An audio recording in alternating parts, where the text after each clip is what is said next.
I'm Dr. Sharna Olfman, and I would like to welcome you to the Science and Pseudoscience of Mental Health podcast for Mad in America.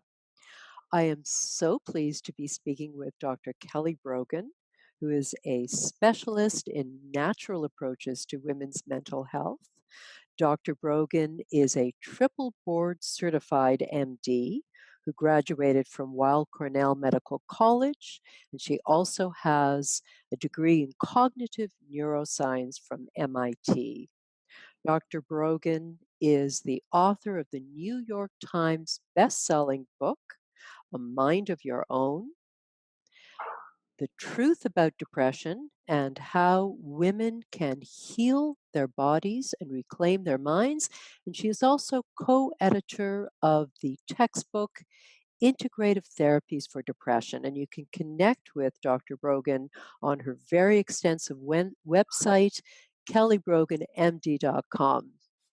Dr. Brogan, welcome. And I want you to know that you are the absolute perfect guest for the Science and Pseudoscience of Mental Health podcast, because in your book, A Mind of Your Own, you address the pseudoscience of the chemical imbalance theory of mental illness. You address the pseudoscience of the alleged efficacy of psychiatric medication. In particular, you take on the SSRI antidepressants, but then you use rigorous science to introduce a really fresh understanding of the nature of mental health and how to prevent and treat mental health issues. And that's where I would like to start today. I'd like to start with a conversation about the science that is kind of at the heart um, of your approach to understanding mental health. And again, referencing your book, A Mind of Your Own, you speak a great deal about the role of inflammation, about the integrative nature or functioning of different bodily systems. In particular, you emphasize the gastrointestinal, the immune, the endocrine, and the nervous systems. Their conversations, in turn, with our internal ecosystem, the microbiome, and our external ecosystem, which unfortunately is increasingly toxic these days. So, if you could unpack that science a little bit and help us to understand the connection between all of these systems and the symptoms we associate with mental health challenges like depression, anxiety, brain fog, etc. That was such a comprehensive overview. I feel I almost have nothing to say, which is rare for me.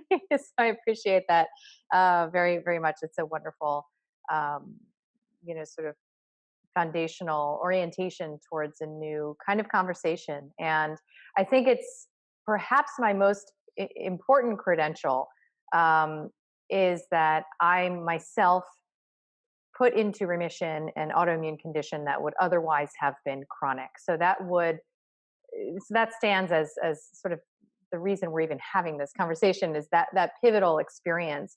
It's also how I was open enough to consider, as a card carrying, pill pushing psychiatrist, Robert Whitaker's innovative and intrepid work. The only reason as a prescribing psychiatrist I would have ever even considered reading Anatomy of an Epidemic was because I had already uh, sort of raised some red flags around my conventional approach and education because it had me bumping up against the glass ceiling of what conventional medicine really had to offer through my own health experience, Right, right? right. So I was diagnosed postpartum with Hashimoto's thyroiditis, and I was at that time one of the first 300 what are called reproductive psychiatrists, which is a burgeoning specialty.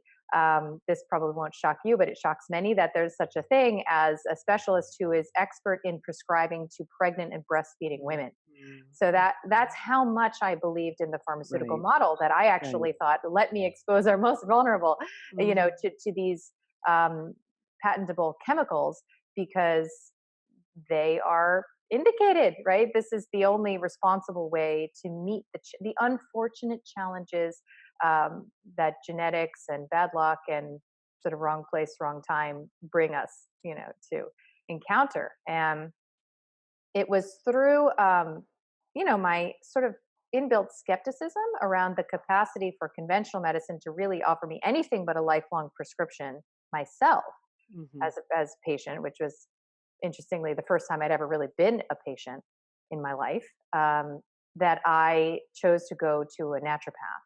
And that was very unlike me. If you can't really imagine how unlike me that was at the time. And I look back and I thought, wow, I was really being led somewhere, beyond what I could have comprehended.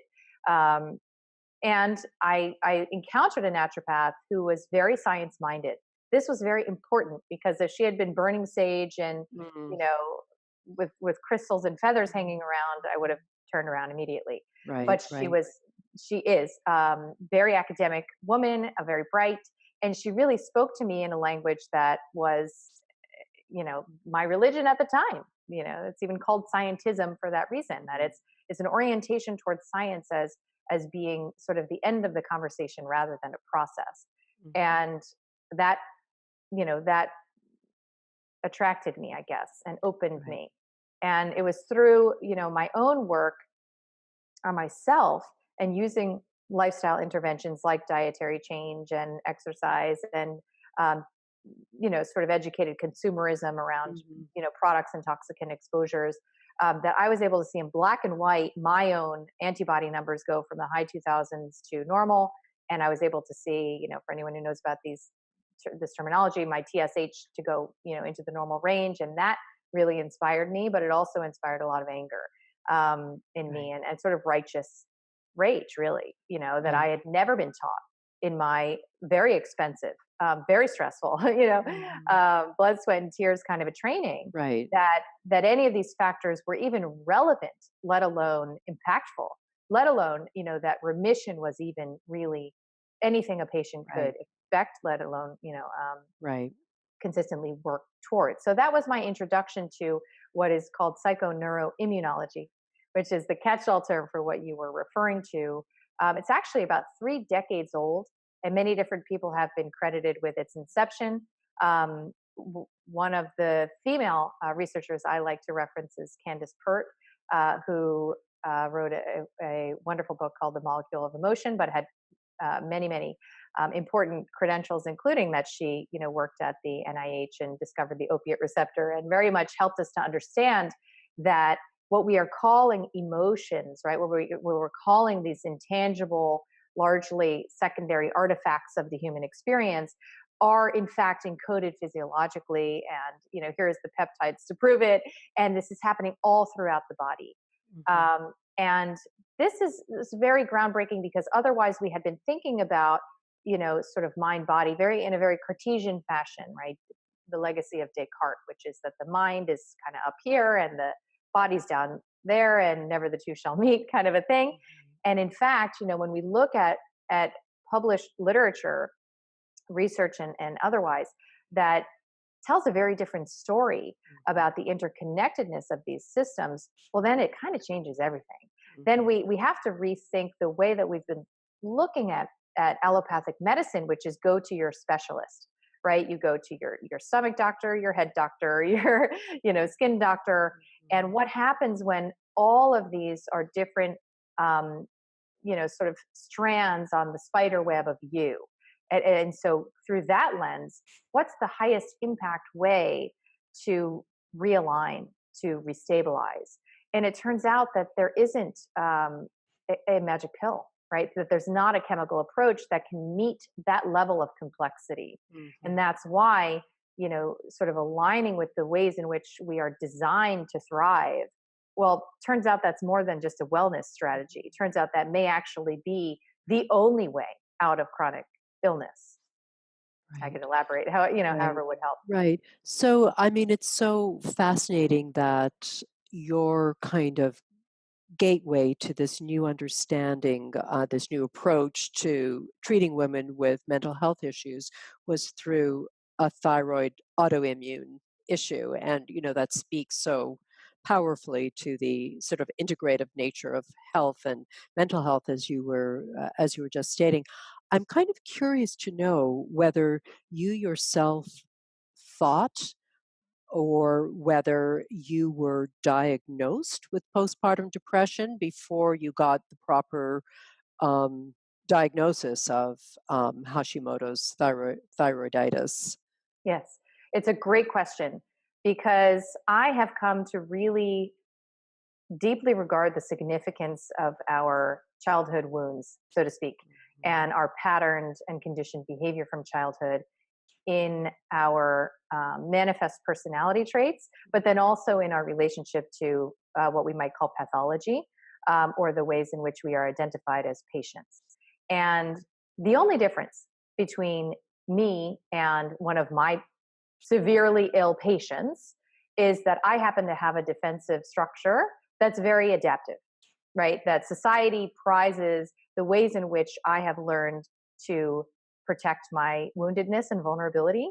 And one of those ways is that I seek intellectual mastery, right? So whenever I feel vulnerable, scared, uncomfortable, anger, shame, you name it, the first thing I do is try to get an intellectual hold on it, right? So that's what I did when I started to struggle with symptoms of brain fog and mood flatness and forgetfulness and feeling disconnected. That's a very, very big, anyone who knows anything about postpartum depression, it's really almost a misnomer on some level because the flatness and disconnection is far more of a prevalent source of distress than angst or sadness or melancholy, right?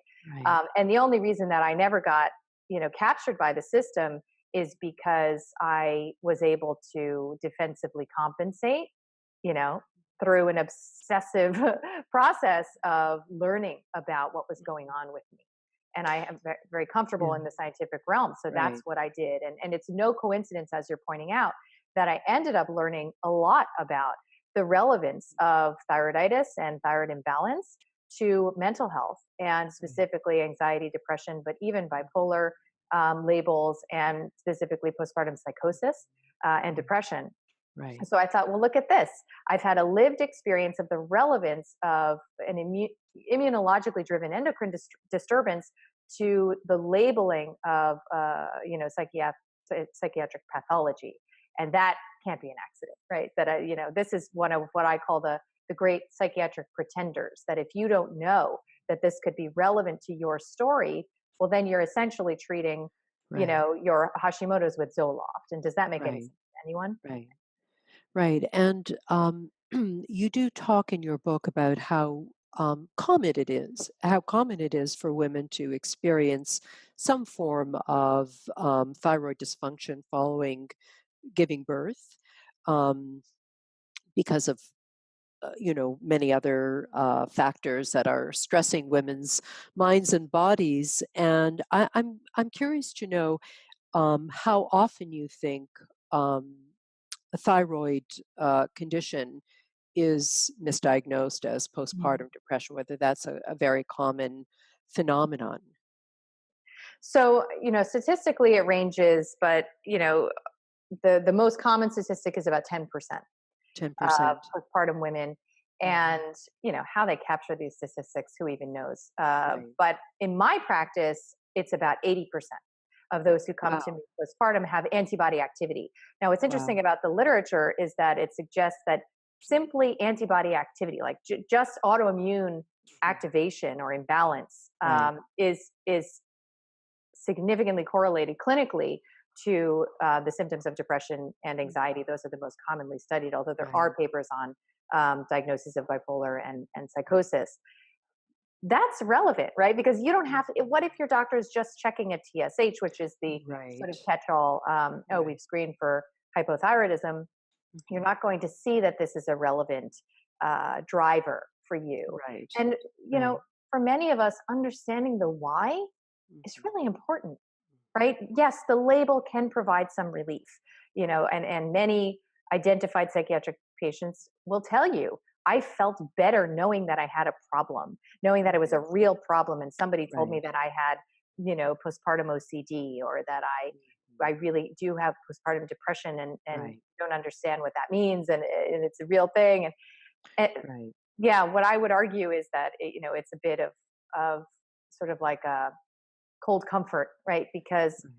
what comes with that, in my opinion, based on the literature, and there's only three to date randomized trials of antidepressants for postpartum depression, what we're calling postpartum depression. So this is, you're entering into the wild west Mm. of clinical applications of Right. pharmaceutical products, Right. and with a population that I feel we should be really turning towards with a very different level of Right. regard.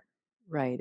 Absolutely. So what you're saying is, yes, there's comfort in being told, I recognize that you're suffering.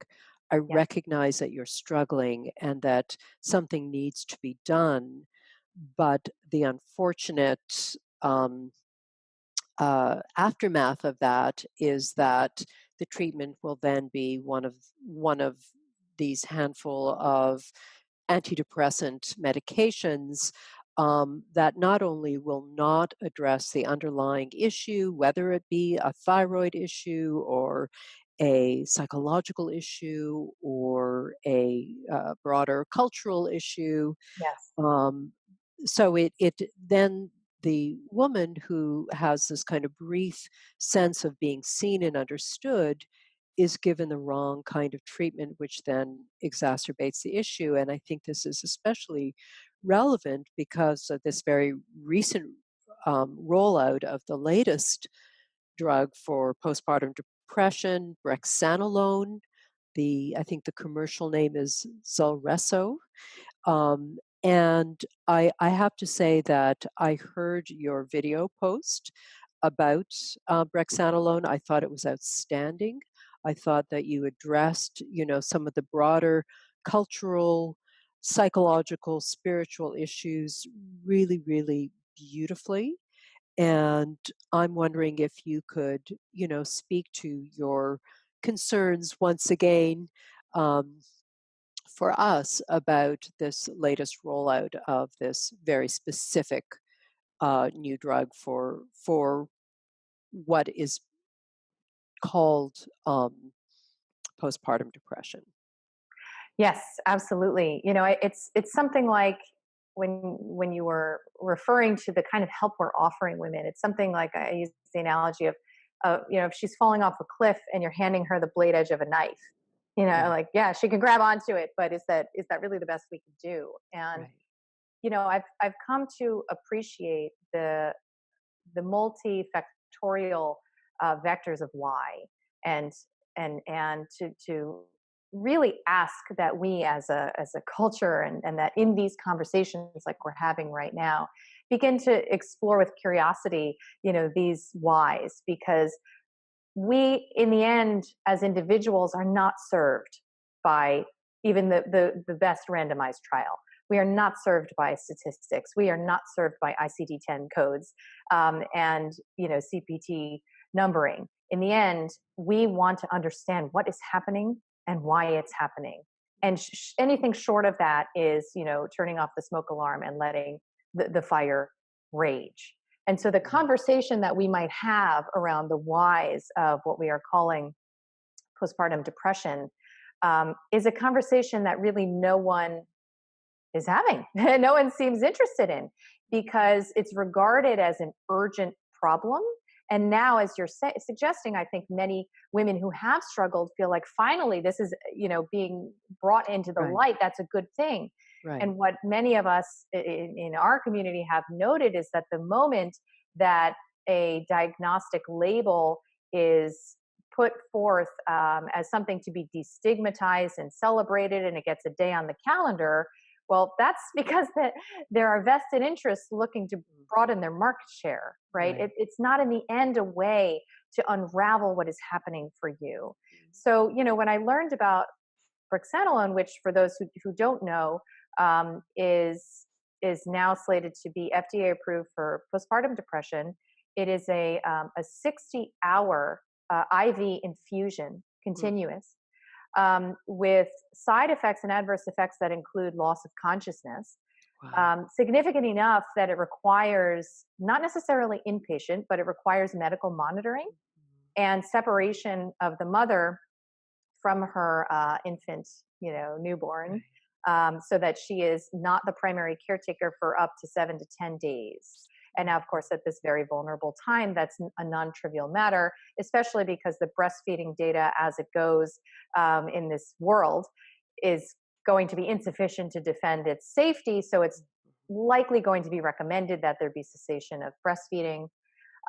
Another interesting tidbit is that this medication has a price tag of $34,000, Wow. and all for what, right? So there were Right. 274 women studied, Wow. and the outcomes. The reason it was a six, I don't know if it's necessarily the reason, but it certainly looks suspicious that it was a 60-hour intervention, is because that's when it separated from placebo in a fairly unimpressive way. If you know anything about the HAM-D or Irving Kirsch's work, around placebo effects and active placebo effects, and Yeah. Of injected anything has a very significant active placebo effect. And it, course. it does not separate from placebo at a month. So you're going to Wow. do all this for what? Right? Right, and do such harm to this, sensitive bond between mother and infant and disrupt the breastfeeding relationship and all of the health benefits that breastfeeding confers to mother and infant.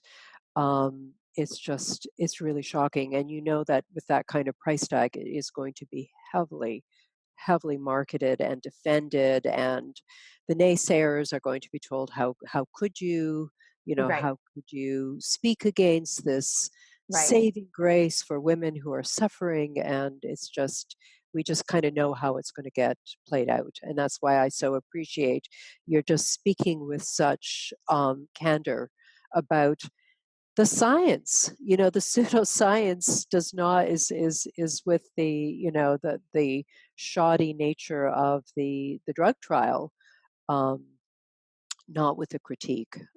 So that's really, really problematic. I would also like to touch on another issue specific to women's mental health, and that is that in your book, Mind of Your Own, you cite that 1 in 4 women are prescribed an SSRI antidepressant. And, you were also, commenting that when you were practicing conventional psychiatry, you did often prescribe medication to women who were pregnant. And I'm wondering if you can speak to what your thoughts are today about the potential harms of women on SSRI antidepressants while pregnant, both to the mother and to the, prenatal development. Yes, I can. As somebody who has very much lived, maybe more extremely than anyone else on the planet, prescribing in both camps, Right, I do have, I think, a unique perspective on that, because I prescribed every day to pregnant when that was my specialty. That was the right, population that I was focused on. My entire private practice was either wow, preconception, pregnant, or postpartum. right, And, we had, listen, the advisors and mentors that I had in that space actually helped me to appreciate how we can interact with scientific literature, because every new paper that would come out, and at that time there were only maybe a couple dozen, um, we would pick it apart and try to look at all its mm, flaws, and I became, I think, quite like skilled at learning how to understand whether a paper is actually valuable or not. But the thing about science, right, and pseudoscience, is that you can arm yourself with science to defend any perspective. So in the end, you have to have, in my opinion, a more coherent, orientation towards your intentions, right? Like, what are we here to do? Are we here to simply mask symptoms, which in my perspective and opinion, as somebody very interested in the empowerment of women in the modern age, uh, I see masking of symptoms as a form of suppression, right? It's, we're not burning them at the stake, but yeah, we're offering them a poison apple, right? And then we're sort of watching them go quietly into the corner and calling that, our desired outcome. So we have to look at intentions, because if your intention is simply to generate an altered state, well, then, pharmaceuticals may be exactly what you want. They do that, not unlike, as David Healy would say, drinking vodka, or for social anxiety would have the same, effect. Or Joanna Moncrief speaks to that too, like drug-based effects versus, sort of resolving disease level mechanisms, right? But, if your intention is to truly, get to the root and resolve and help a woman integrate what's going on, then even the question of applying medication doesn't come to bear. Right. So when I was prescribing, there was sort of a formula for how we would consent women. And, and that's also where I learned about informed consent, and what it consists of. So there are many things that I took from that training that still serve me to this day. And we would talk about a couple of things, right? We would talk about the data around preterm. Well, let's start in temporal order. So miscarriage, right? We would talk about the risk of primary pulmonary hypertension, which was a signal of harm that was normally or typically at that time raised around Paxil.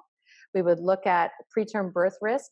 We would look at what was euphemistically called, or is perhaps still, neonatal adaptation syndrome, which is a phenomenon in the baby that can happen shortly after birth. And then we would look at sort of some of the long-term studies. And we would try to ask, okay, so can we separate the impact of the disease, depression, let's say, if we're going to call it a disease, which we did, from the impact of medication? So that was always how we would look at the literature and try to see, okay, the signal of harm of medication relative to the signal of harm of untreated depression, which I guess means like do nothing, for this woman in distress.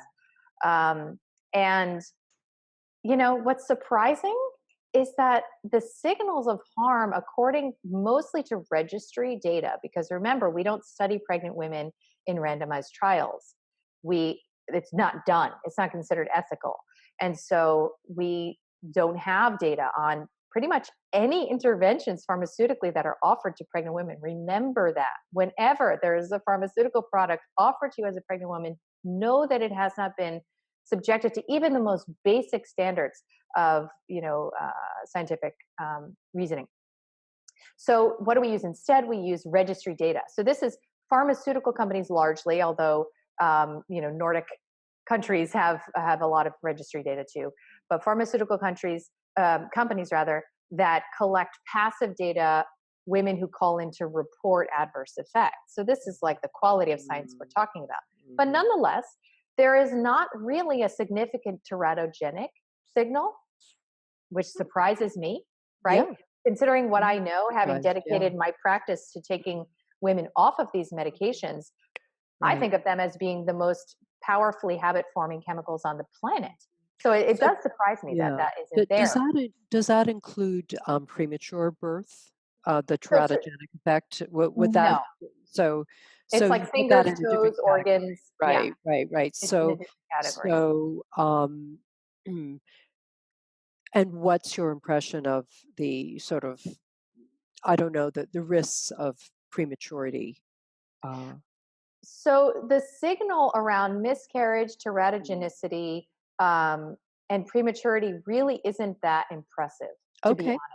It's really not where, in my opinion, knowing epigenetics, for example, I'm assuming most people have heard this term at this point, even 10 years ago, was not really in allopathia, okay? So I didn't know that term. I didn't know what it meant. We weren't looking at epigenetic research.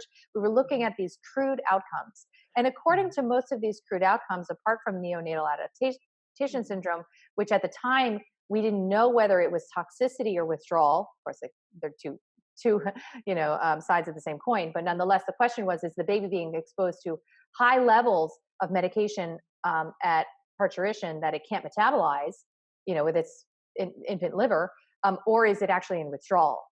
We didn't know one way or the other, and arguably we still don't know, although what I now know about withdrawal seems far more likely that that's the case. And so these babies can require ICU stays. It's about 30% of cases. But we were really taught to say things like, well, It's very rare that it requires an ICU stay, and it's self-limiting, right? So it spontaneously resolves, and it's kind of like a don't worry about it. But now Even though, knowing, in fact, the numbers are 30%. yeah, it's not infrequent, right? Which Right, probably anyone who knows about withdrawal wouldn't be right, surprised to hear that, right? Because even in the literature, the right, growing withdrawal literature, is right, only about 50% of people who mhm, actually have significant mhm, withdrawal. So that kind of makes sense. right, But then I started to look into the epigenetic literature, literature about methylation, literature about effects on the microbiome, and even its effects on telomeres and different mm, sorts of more subtle impact on the cortisol receptors. mm, What are these medications doing? mhm, Um, in terms of in utero exposure, and then let alone breastfeeding, et cetera. But right, the questions are just not even remotely answered, right? There are a couple of researchers, maybe I could show you 7 papers mhm, that have begun to explore the epigenetic impact, right? So what right, happens? We know, again, in Whitaker's community now, thankfully, we know that long-term exposures, even medium-term exposures, have unintended consequences in a very unpredictable way. right, So would that right, not be the case right, for a newly forming human whose right, template of biology is being set right, at this right, time? And absolutely, how are we going to monitor that, right? Because right, then you have a baby born, with measurable toxicant exposure in the umbilical cord. right, right, They're, exposed to all sorts of different pharmaceutical products, injected and otherwise. They are, fed formula. They're drinking fluoride, the mhm, EMFs everywhere. And then you're right, going to check whether or and not then they have normal neurodevelopment at age 9. It's right, like the signal to why noise would we ratio wanna is not. add right, Yeah. why would But we we wanna can't even add to answer the that burden? question, right? Mhm, So we'll not, right, I'm skeptical that we can ever really right, at this point answer the right, question of are right, these safe? Um, you know, right. So we for want to exercise the precautionary principle. Since we can't know and we have reason to fear that they're not safe, why would we introduce a fetus to an antidepressant? So, what do you recommend to women who perhaps come into your practice on an antidepressant, who are already pregnant or wanting to get pregnant and have, very valid concerns about challenging withdrawal effects? How do you address that? yeah. So I've noted over the years, again, having a lot of exposure to this population, that pregnancy is the easiest time to withdraw from psychotropics. Interesting. Period. I if I knew why that was, I would have the magic bullet for easing That's withdrawal, interesting. which I do not. Um, because I have noted that a taper that might otherwise take 9 months or 18 months, can be done in the space of 2 months in the pregnant state. Now, I imagine if Right, I were to theorize, that has something to do with cortisol levels, that has something to do with the sort of neuroendocrine milieu of pregnancy that is highly unique. right, And it's, for whatever reason, conducive to a level of resiliency that is not available even to the same woman at another time in her lifespan.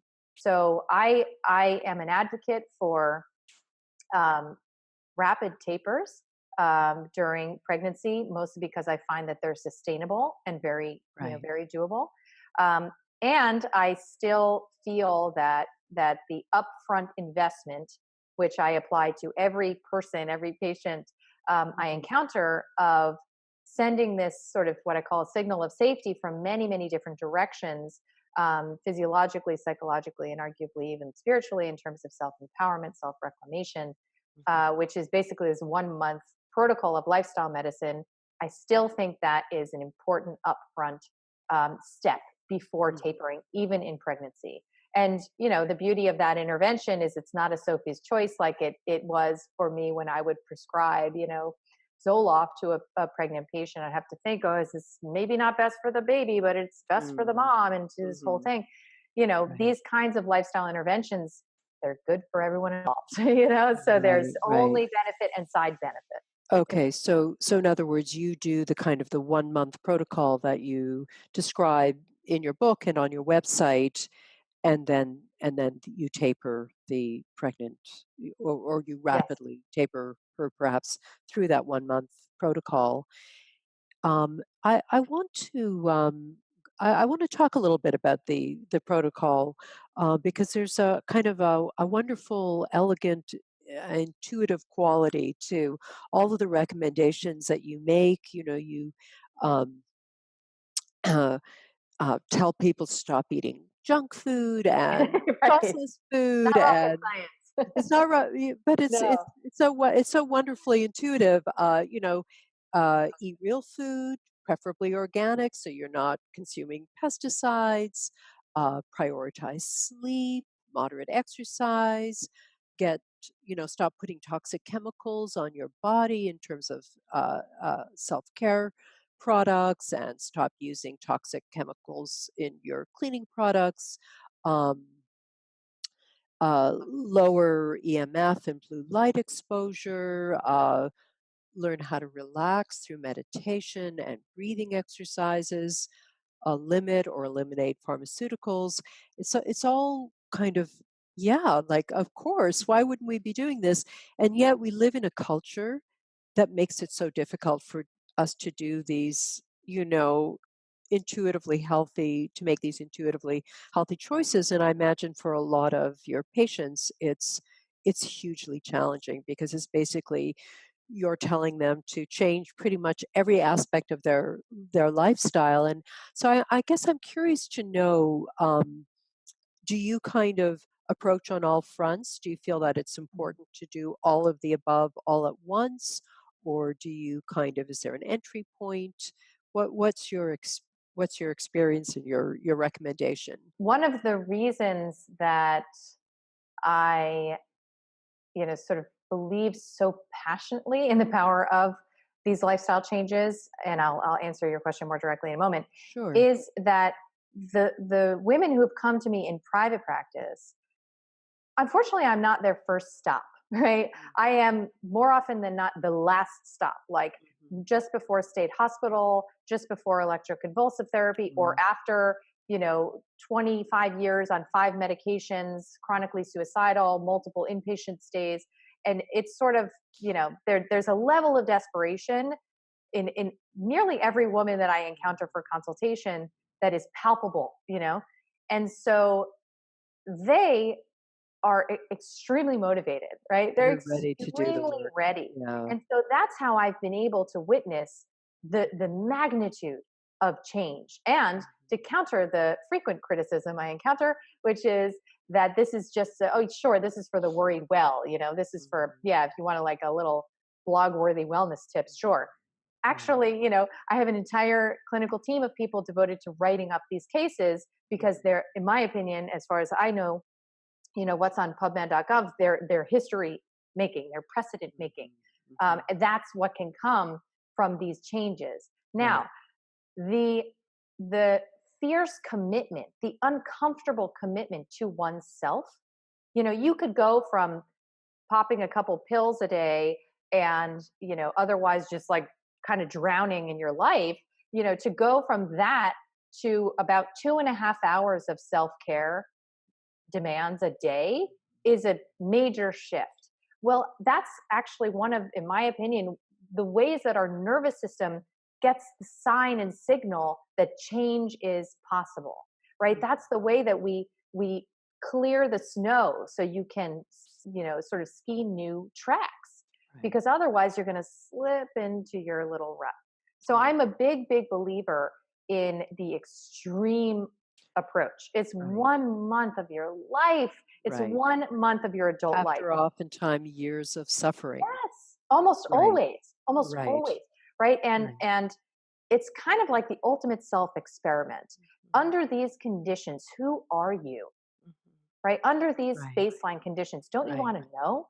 Right? So you Yeah. need to have a certain level of readiness, which is this elusive ingredient that I cannot induce, I cannot persuade, Right. and it's not for everyone. Right. I have you know a large subscribership, and a very small percentage of those people have participated in my online program. Right. it's a level of readiness that requires a confrontation with parts of yourself that you need to be ready and courageous enough to defy. Because Right. most of our programming says what? It says, you're not good enough, you're not worth it, it's not going to work for you, this Right. is your life. And the Right. chief statement that I hear from almost everyone is, I'm broken, right? I'm broken. Right. Well, This that's the is my chemical lot. imbalance theory. That's, Yeah, what culture has been telling you, that you've got a broken brain, it's genetically informed, you need a medication, you're sick, you have a that's right. diagnosis. And so it takes it has taken you great courage to step out of the kind of medical training that you know, were informed by to embrace this new approach. And it takes the average person great courage to say, no, I'm going to try this other thing because this speaks to me. This sounds right to me. This science and this approach and this um, just philosophy of life feels right to me.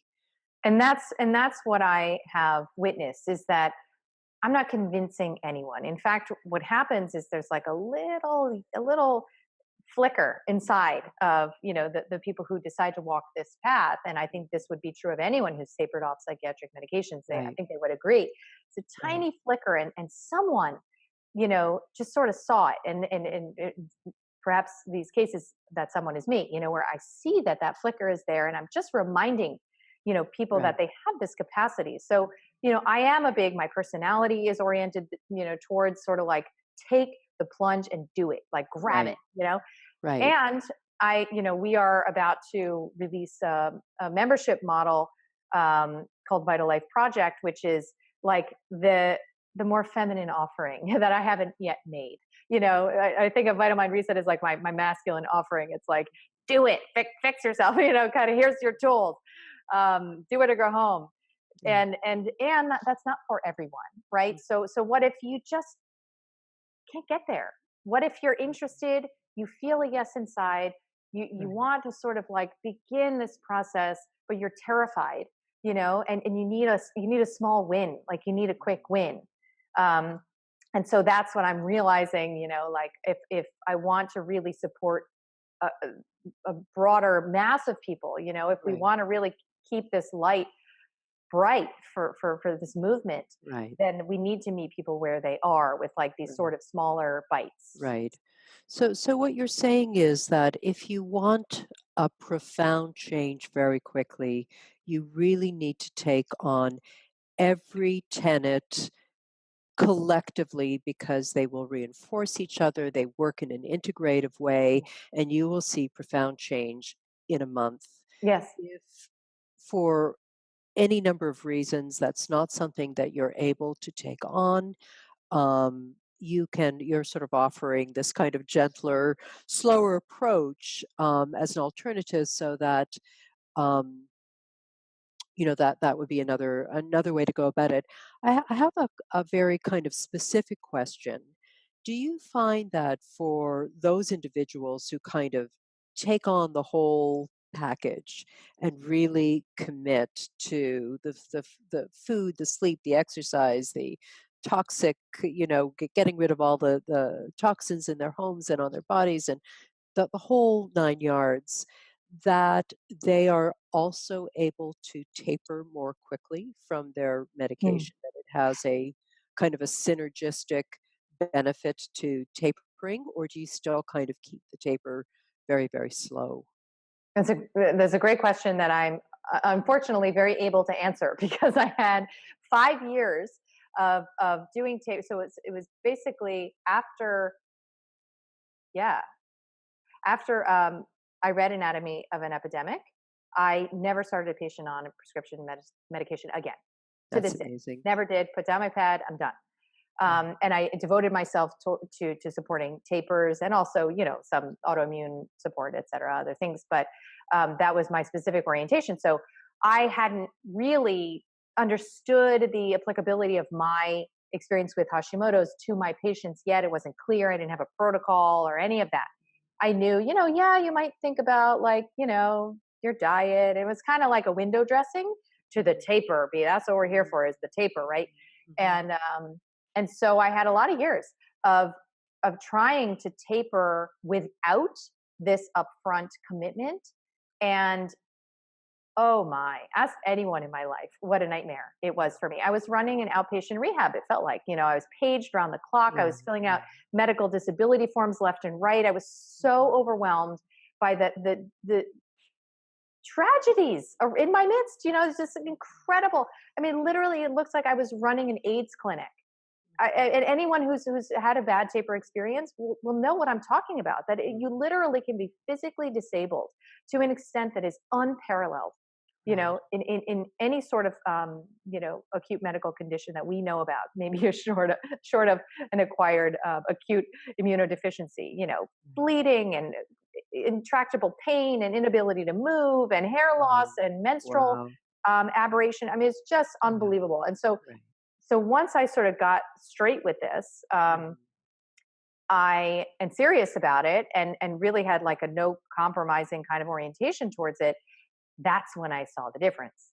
So now, not only is it that tapers are more rapid, and the Mhm. introduction of the notorious coffee enema actually to my practice protocol, which I learned from my mentor, Dr. Nicholas Gonzalez, Mhm. then brought it another quantum leap. Okay. But for me, it's really what I feel is available to everyone is a physiologic stabilization, right? So if you can balance your blood sugar, you can reverse some of your toxicant burden, you can support your own detox capacity, you can eat a more nutrient rich diet, which then will go on to stabilize all of your biochemical functioning as a human organism. Mhm. And then you're applying the stress of a physiologic stress of a taper.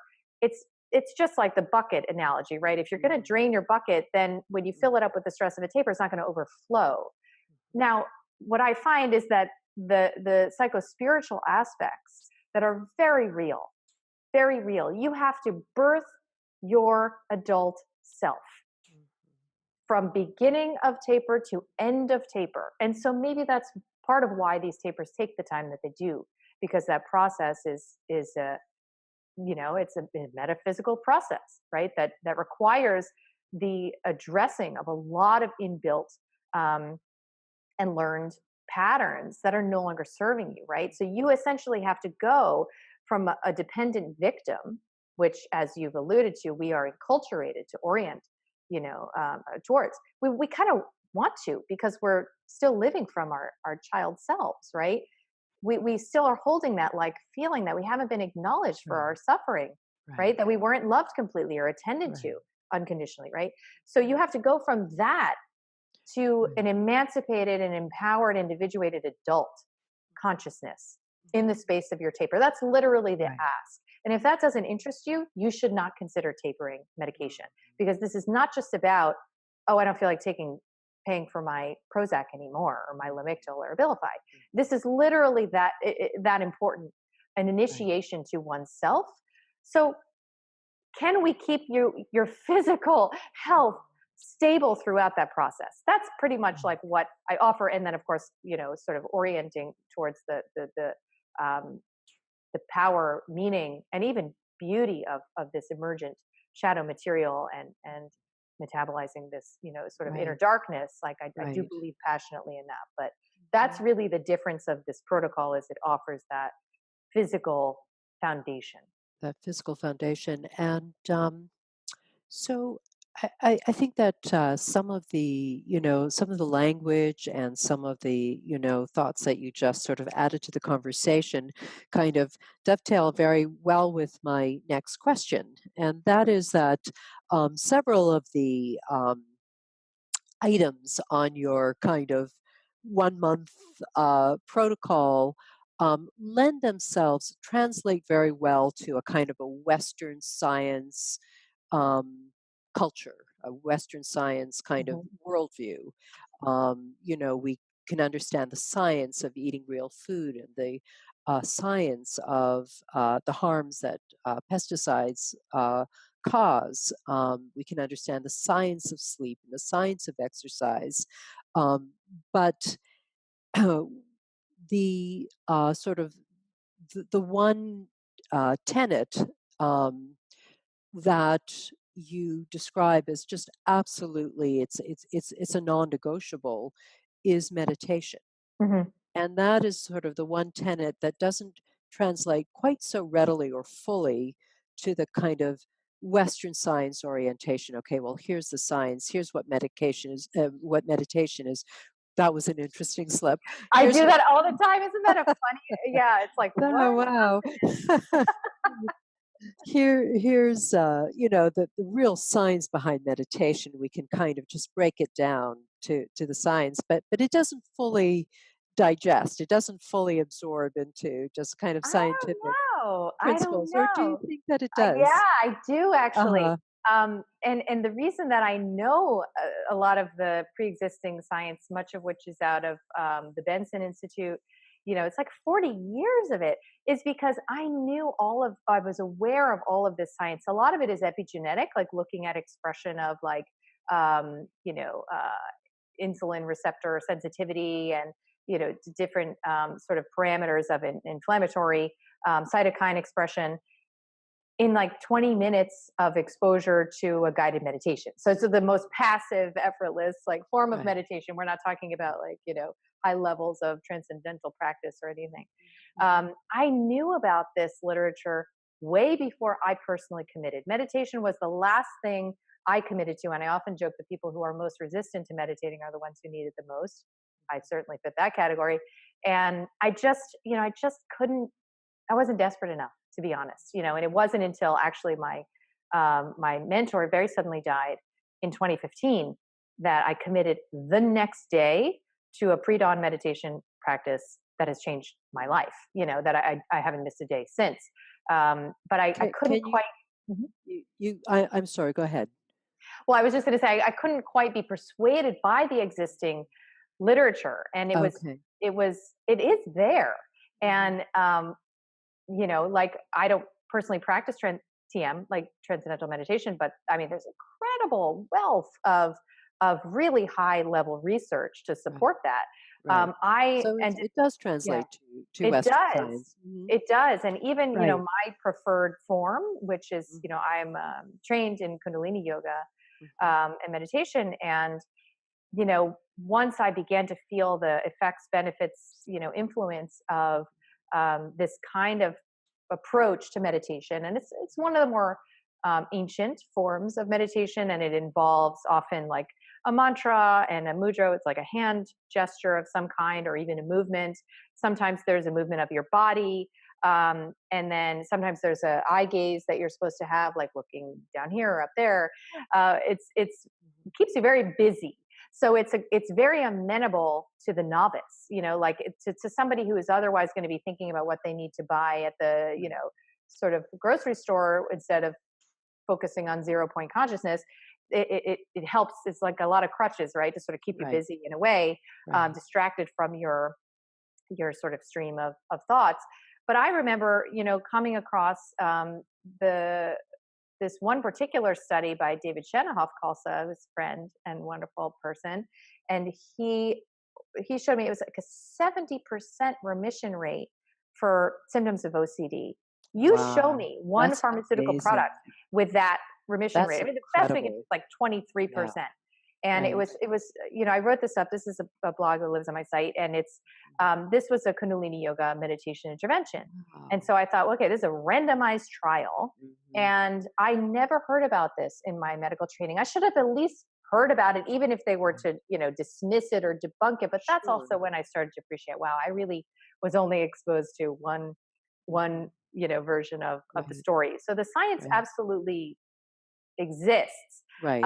It's just no one has specified which form is best, not Mhm. unlike diet. No one has specified how Right. long you need to meditate, or in what Right. seated position or standing or walking or whatever. Right. But what we do know is that there are these sort of lifestyle interventions that have the capacity to rearrange many different um, markers of internal imbalance. Of course, the most popular form of research is around cytokines, so inflammatory markers and messengers, although there are others. Um, and we can see in real time, that these interventions have physiologically measurable Mhm. impact. Right. So I'm curious to know, you said that, that was the sort of the one piece that you were resistant to, so that even though you were familiar with the science, you understood that it translated well Yes, into science, that there was still a kind of a skeptic within you that always, took yes. a moment before or it took a great loss to kind of say, yes, I need to do this. I need to add this to my health regimen. Yes. And you said that it made a great difference for you. And I'm wondering if it's something that is describable, Oh, how yeah. it shifted your sense of wellness after adding a meditation practice. Absolutely. I mean, I had tried meditating, here and there. In fact, I did an entire training. It's just the consistency was never available to me. I always had some excuse and there was always some reason I never could sort of work it into a routine. So Mhm. once I committed, it was about 2 months um, before I literally felt rewired as a person. And Wow. I'm sure many can, identify with how I would have described myself, which was I was a stress addict. I was somebody who was up late into the night, working and a workaholic, working, almost sort of scanning my life constantly for the things to worry about, the things that I would agitate myself about, or sort of like put my mind towards fixing and solving. And I would often get triggered, so I would get like racing heart and sweating and an urgent feeling like I had to do something, like by email communication. So interpersonal relationships always felt like a landmine of potential problems I had to, impose myself upon. Um, and and I literally, in the space of those 2 months, broke my relationship to stress. That's So that I incredible. can say from that point on, Mhm. I do not, I can't even remember the last time I said I'm stressed out. Literally, it's been years. And that is not because I have a placid lake of a life. Okay. So nothing, arguably things have even gotten more intense and challenging and more, deeply challenging since, 2015, let's say. But it's my sense of, I don't know, capacity to, it's almost like my nervous system is saying, we've got this. We've got this. It's always saying that. We've got this. Whatever it is, bring it. We've got it. It's Wow. a sense of being able to receive I'm experiencing without having to just always have like, oh, no, no, no, no, like that feeling. Right. And I actually think that the pre-dawn element, unfortunately, was a big part of it for me, because I started to wake up at 5:30, which meant that I couldn't go to bed at 2 a.m. anymore, which changed my whole circadian rhythm. Right. And now these days I go to bed at 9 o'clock with my daughters. So I have a very, very different lifestyle than I did, back in the day in Manhattan. Um, but so who knows, which elements of that. And I even did some research to try and find out, well, what is it about pre-dawn contemplation? Because many, from mystical traditions to religious traditions, prize this ambrosial, it's called, like, hour of, about 40 minutes before sunrise. And I found that actually nomadic, there's some research, mostly anthropological, but nomadic tribes, they don't wake up. Wouldn't you think they wake up with the sunrise? Like, that's what I would Yes. imagine. Yes. And in fact, they wake up at the coldest point of the night, which is 40 minutes before sunrise. So that Wow. there's something very special about that time. And I remember, even as a medical intern, that's when people cross over. That's when people die, is like between 4 and 6 a.m. And yes, you could offer some endocrinologic explanations for that, et cetera. But it's like regarded by many different, traditions as being a very, like, a time that the veil is very thin. And so, to sort of begin your day, put a stamp on your rising cortisol that says everything is okay. Because if it wasn't, you wouldn't pause, right? And that's why I'm such a believer in the daily commitment, where I say, like, literally, it can be 3 minutes, but do not miss a day ever. Right. Because Right. it's in that consistent signal that your nervous system finally can move into regeneration, and out of fight or flight.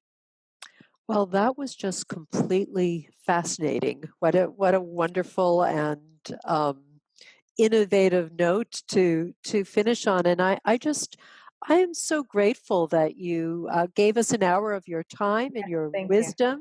It was really, really wonderful to speak with you, and I hope we have an opportunity to speak again. I loved your questions. This was really, really enjoyable. Thank you so much. Thank you. Take care. Bye.